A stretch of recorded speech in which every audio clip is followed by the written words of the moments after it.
Hey, Thread family, how you doing? I hope you're well. I hope you and yours are safe and sound. And I got a question for you today. Who here is not perfect? I'm going to raise both hands on that one, right? But there's good news for that. You're not alone.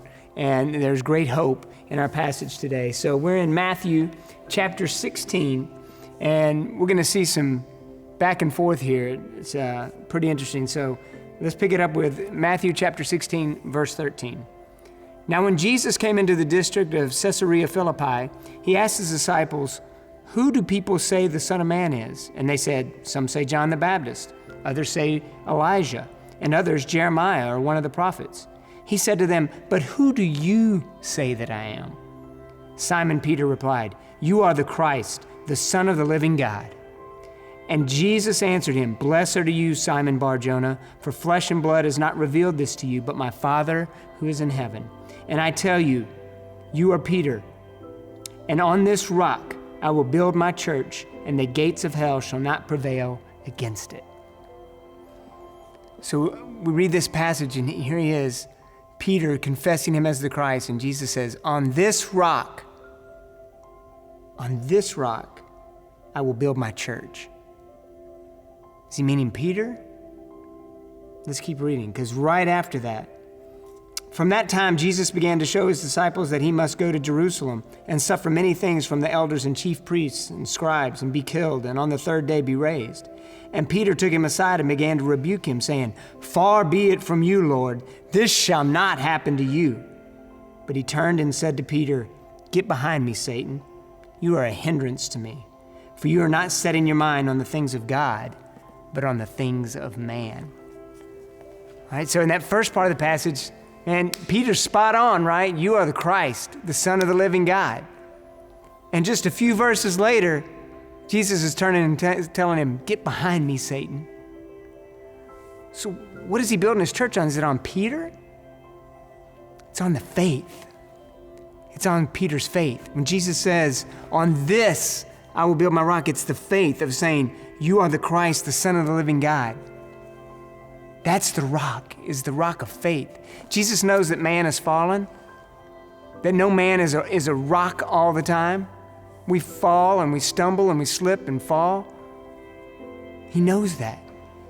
Because in the next passage, Peter's saying, "Oh, this is not going to happen to you. You don't have to die. This will never happen to you." And Jesus knows his mission. He knows what must be done. And he says, "Get behind me, Satan." Because you're not focused on the things of God, you're focused on the things of man. You see, we all slip and stumble and fall on a regular basis.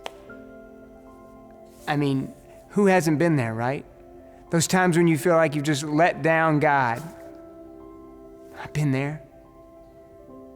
I'm there way too often, right? But there's hope in this. Jesus is saying it's on that faith. You just got to keep the faith. He doesn't expect perfection. He knows we're not going to hit that mark. He knows we can't.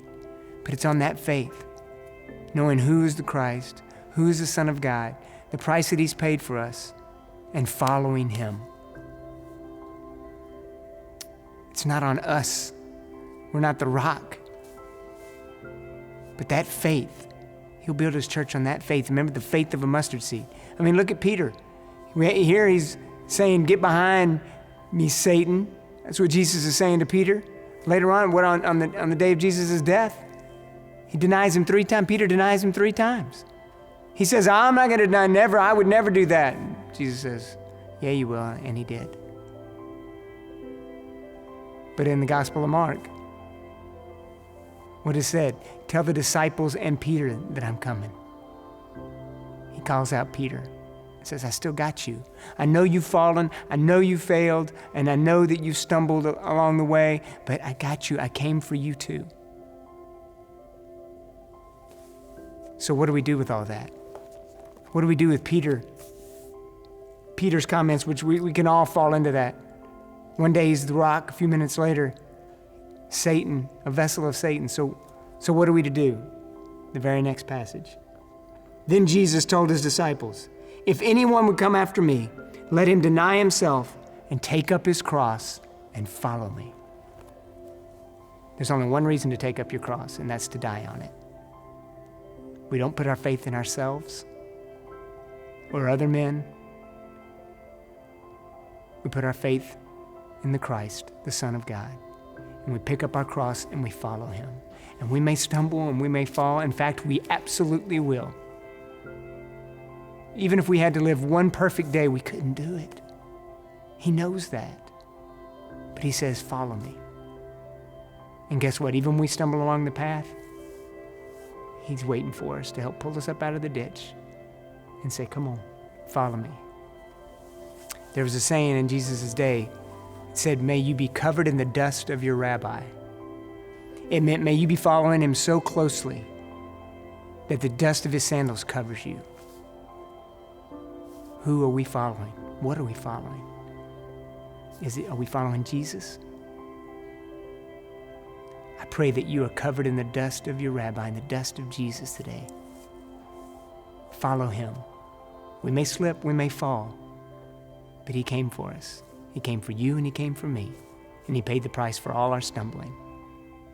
All he asks is to follow. Have a great day. God bless.